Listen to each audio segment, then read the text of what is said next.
Drop shipping commerce business ಬರೀ business start ಮಾಡೋರು ಮಾತ್ರ ಕಲಿಬೇಕು ಅಂತ ಯಾರು ಹೇಳಿದ್ ನಿಮಗೆ?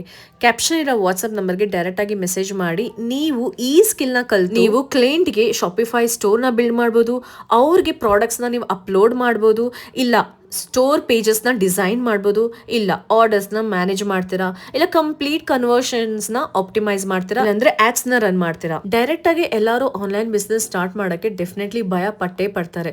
ಸೊ ನೀವು ಯಾವುದೇ ಆನ್ಲೈನ್ ಬಿಸ್ನೆಸ್ ಸ್ಟಾರ್ಟ್ ಮಾಡಿದ್ರೆ ಫಸ್ಟ್ ನೀವು ಆ ಸ್ಕಿಲ್ನ ಕಲಿತು ನೀವು ಬೇರೆಯವ್ರಿಗೆ ವರ್ಕ್ ಮಾಡಿ ಕೊಟ್ಟಾಗ ಅವ್ರು ನಿಮಗೆ ಪೇ ಮಾಡ್ತಾರೆ ಅಲ್ವಾ.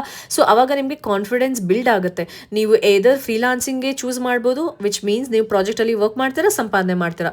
ಅದರಲ್ಲಿ ನಿಮಗೆ ಎಕ್ಸ್ಪೀರಿಯನ್ಸ್ ಆಗೋದಲ್ಲದೆ ನೀವೇ ಒಂದು ಓನ್ ಬಿಸ್ನೆಸ್ ಸ್ಟಾರ್ಟ್ ಮಾಡೋ ಒಂದು ಲೆವೆಲ್ ಕಾನ್ಫಿಡೆನ್ಸ್ ಡೆಫಿನೆಟ್ಲಿ ಬರುತ್ತೆ. ಇಲ್ಲ ನೀವು ಫ್ರೀಲಾನ್ಸರ್ ಆಗಿ ಹೈಲಿ ಪೇಯ್ಡ್ ಈ ಒಂದು ಸ್ಕಿಲ್ಲಲ್ಲಿ ಪಡಿಬೋದು. ಬಿಕಾಸ್ ಇದು ಆರಾಮಾಗಿ 1,00,000 ಕೂಡ ಕ್ಲೈಂಟ್ ಪೇ ಮಾಡೋಕ್ಕೆ ರೆಡಿ ಇರ್ತಾರೆ. ಬಿಕಾಸ್ ಎಂಟೈರ್ ಶಾಪಿಫೈನ ನೀವು ಟೇಕ್ ಕೇರ್ ಮಾಡಿದ್ರೆ ಡೆಫಿನೆಟ್ಲಿ ನಿಮ್ಮ ಕ್ಲೈಂಟ್ ಹ್ಯಾಪಿಯಾಗಿರ್ತಾರೆ 1,00,000 ಕೂಡ 1 ಮಂತ್ಗೆ ಪೇ ಮಾಡೋಕ್ಕೆ. ಹಾಗಂತ ನಾನು ಬಂದಿದ್ದನ್ನು ಕಲ್ತು ನಾನು 1,00,000 ಒಂದೇ ಮಂತಲ್ಲಿ ಸಂಪಾದನೆ ಮಾಡ್ತೀನಿ, ನೋ.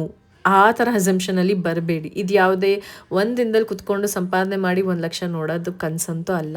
ಎಸ್, ನೀವು ಫಸ್ಟು ಬರ್ತೀರಾ, ನೀವು ಕಲಿಬೇಕು, ಅದಾದಮೇಲೆ ನೀವು ಅದನ್ನು ಇಂಪ್ಲಿಮೆಂಟ್ ಮಾಡ್ಕೊಂಬರ್ತೀರಾ. ಮೇ ಬಿ ಸ್ಟಾರ್ಟಿಂಗಲ್ಲಿ 5,000, ಆಮೇಲೆ 10,000, ಆಮೇಲೆ 20,000, ಆಮೇಲೆ ನೀವು ಸ್ಟೆಪ್ ಬೈ ಸ್ಟೆಪ್ ತೊಗೊಳ್ಬೇಕು ಆ 1,00,000 ರೀಚ್ ಆಗೋಕ್ಕೆ.